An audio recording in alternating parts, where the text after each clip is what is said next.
મંત્રીમંડળના વિસ્તરણને લઈને મહત્વપૂર્ણ સમાચાર સાંજે 5 વાગ્યા સુધીમાં મંત્રીમંડળમાં કોણ હશે તે સ્પષ્ટ થઈ જશે। સીએમ નિવાસસ્થાને યોજાનારી બેઠકમાં આ મોટી અત્યારે ઉલટપલટ સામે આવી રહી છે।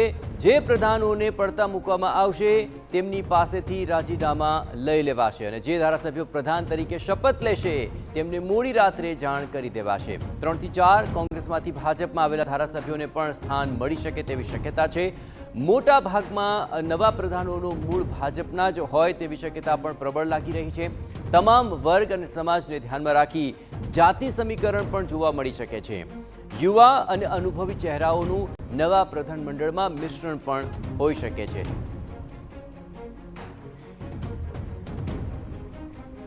તો હાલ કોની દિવાળી સુધરશે, સૌરાષ્ટ્ર અને ઉત્તર ગુજરાતને કેટલું પ્રાધાન્ય મળશે, આ અનેક એવા સવાલ છે કે જે હવે આ નવા મંત્રીમંડળના વિસ્તરણને લઈને સામે આવી રહ્યા છે। ખાસ કરીને આવતીકાલે 12:39 શપથવિધિ પણ થનારી છે। હવે તબક્કે આખરે કોને રાજીનામા આપવા પડે છે અને કોને આખરે પ્રધાનમંડળમાં સમાવિષ્ટ કરાય છે તેને લઈને કાઉન્ટડાઉન અત્યારે ચાલી રહ્યું છે। આ નવા પ્રધાનમંડળનું કાઉન્ટડાઉન છે અને પરિસ્થિતિ ધીમે ધીમે સ્પષ્ટ થવા જઈ રહી છે અને જે પ્રધાનોને ડ્રોપ કરવામાં આવશે તેમની પાસેથી આજ સાંજ સુધીમાં રાજીનામા લઈ લેવાશે। અને તમામ પરિસ્થિતિઓ પર વધુ વિગતે વાત કરવા માટે જોડાઈ રહ્યા છે TV9 political editor Kinjal Mishra. Kinjal, આમ તો ઘણા સમયથી આ શક્યતાઓ હતી તે હવે એકદમ સ્પષ્ટ થવા જઈ રહી છે, પરંતુ સૌથી મોટો સવાલ એ છે કે આખરે કોણ કે જેને પડતા મુકાશે અને કોણ કે જે આ નવા મંત્રીમંડળની અંદર સમાવિષ્ટ થશે। હાલ પરિસ્થિતિ શું બની રહી છે અને પડે પડની શું અપડેટ સામે આવી રહી છે, કિંજલ?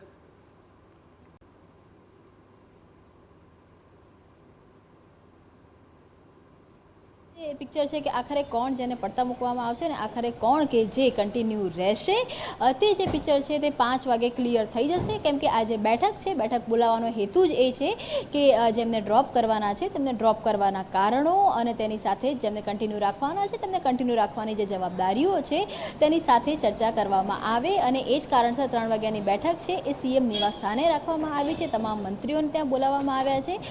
ડ્રોપ કરવાની જો વાત કરવામાં આવે તો જે સમાચાર અત્યાર સુધી મળી રહ્યા છે તે એ પ્રમાણે કેબિનેટ કક્ષાની જો વાત કરવામાં આવે તો ત્યાંથી જે ભાનુબેન બાબરિયા છે તેમના નામની વાત આવી રહી છે, મુળુભાઈ બેરા છે તેમના નામની વાત આવી રહી છે, કનુભાઈ દેસાઈ છે તેમના નામની વાત આવી રહી છે કે તેમને ડ્રોપ કરવામાં આવશે। એ જ રીતે જો કુબેરભાઈ ડિડોર છે તેમના નામની વાત આવી રહી છે કે તેમને પણ ડ્રોપ કરવામાં આવશે।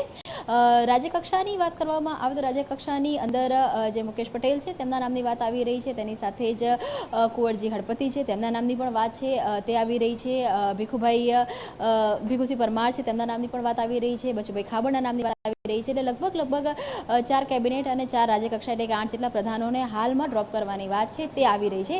કન્ટિન્યુ કરવાની જો વાત કરવામાં આવે તો કેબિનેટની જો વાત કરવામાં આવે તો ઋષિકેશ પટેલને કન્ટિન્યુ કરવાના સમાચાર છે તે હાલમાં મળી રહ્યા છે। તેની સાથે જ બળવંતસિંહ રાજપૂતને કન્ટિન્યુ કરવાના સમાચાર છે તે હાલમાં મળી રહ્યા છે।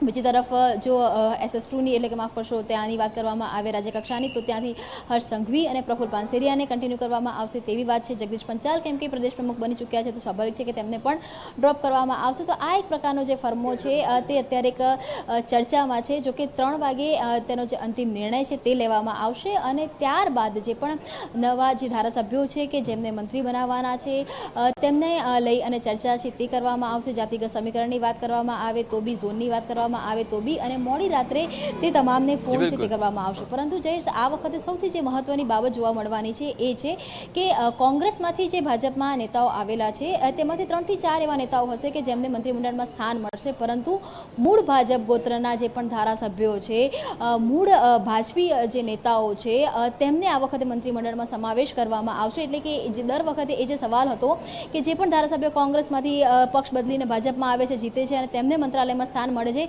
તો એ લગભગ આ વખતે ઓછો થાય તેવું જોવા મળી રહ્યું છે। જે મૂળ ભાજપના ધારાસભ્યો છે તેને સ્થાન મળશે ને તેની સાથે જ આખું જે સમુદાયની વાત કરવામાં આવે, જાતિગત સમીકરણની વાત કરવામાં આવે, યુવા અને સિનિયર નેતાઓને કોમ્બિનેશનની વાત કરવામાં આવે, એ તમામ અહીંયા જોવા મળશે। બિલકુલ કિંજલ, આખરે તમામ ચહેરા તો જ્યારે નામ જાહેર થશે તે સાથે સ્પષ્ટ થઈ જશે, પણ સૌથી મોટી વસ્તુ હશે કે આગામી સમયની જરૂરિયાતોને ધ્યાનમાં રાખીને કયું એવું ફેક્ટર છે કે જેને લઈને આ તમામ ચહેરાઓનું ચયન થશે, કિંજલ?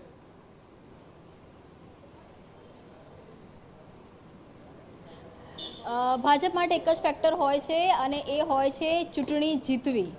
અને ચૂંટણી જીતવા માટે જે પ્રકારના કામ થવા જોઈએ, જે પ્રકારના કામ પર્ક્યુલેટ થવા જોઈએ, કેમ કે વિકાસ સપ્તાહ ચાલી રહ્યો છે, જે રીતે @75 એટલે કે જે ઉજવણી છે તે ચાલી રહી છે અને ગુજરાત એ હંમેશા મોડલ તરીકે કેન્દ્રમાં પણ પ્રોજેક્ટ કરવામાં આવે છે, કેમ કે નરેન્દ્ર મોદીની વાત કરવામાં આવે કે અમિત શાહની વાત કરવામાં આવે કે દેશના વડાપ્રધાન હોય કે દેશના કેન્દ્રીય ગૃહપ્રધાન હોય એ ગુજરાતથી આવતા હોય છે. તો તેવા સંજોગોની અંદર ગુજરાતની અંદર તમામ વસ્તુઓ સહી સલામત છે. ગુજરાતનું જે વહીવટીતંત્ર હોય કે સરકાર હોય તે ખૂબ જ વ્યવસ્થિત રીતે ચાલી રહી છે. જે કોઈ પણ પડકાર હોય તે પડકાર ઝીલવાની પૂરેપૂરી ક્ષમતા છે. તો આ જે તમામ મુદ્દાઓ છે, આ તમામ મુદ્દાઓ એ ખૂબ જ પ્રાથમિકતા હોય છે, તે રહેતા હોય છે, કેમ કે એક શોકેસ હોય છે, પ્રોજેક્શન હોય છે. પ્રોજેક્શન હંમેશા ભાજપ દ્વારા કરવામાં આવતું હોય છે અને કેમ કે જે પ્રકારની કહી શકાય કે ગુજરાતમાં જીત મળી ગત વિધાનસભામાં 156 બેઠકો અને હવે 156નો લક્ષ્યાંક એ ભાજપ માટે જ પોતે એક મુશ્કેલ લક્ષ્યાંક છે અને તે સમયમાં લોકોના જીવન જરૂરિયાતની બાબતોની વાત કરવામાં આવે કે પછી અન્ય મહત્વના જે નિર્ણયો લેવાની વાત કરવામાં આવે કે એ નિર્ણયોની સામાન્ય જનતામાં છાપની વાત કરવામાં આવે, આ તમામ મુદ્દાઓ ખૂબ જ મહત્વના છે અને એ જ કારણ છે કે ચૂંટણીના 1.5 વર્ષ પહેલાં આ જે મંત્રીમંડળ છે તેનો વિસ્તરણનો નિર્ણય છે તે લેવાયો છે.